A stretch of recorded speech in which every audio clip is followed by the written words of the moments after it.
Kattaligini qarang bu apparatni.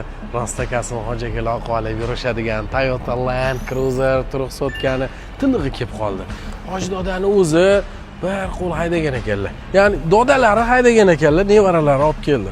Mashina rostdan salon shunaqangi akkuratni, polni kuzov bron blonka qilib qo'yilgan ekan, yengilligida.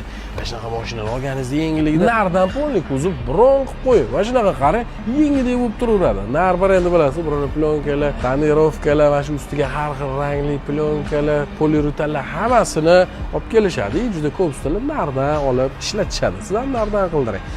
Mashina 2022-yil 53.000 probeg, bular uchun 53.000 probeg hech narsa emas. Bilasiz, 3 qatorli mashina. Salon rangiga maza qildim, takoy niyani dam oltiradigan qaymoq rang salon rangli ekan. Orqada monitorlargacha bor, naushniklargacha bor deyaptilar, polni kuzov bron qilingan, yana aytaman, top-toza mashina, o'tirsangiz ham приятный hid kelib turibdi. Srochniga 79.900 ga bosib olsangiz bo'ladi. Bu 4 litr atmosfera motorligi. Bosib oling, jigar.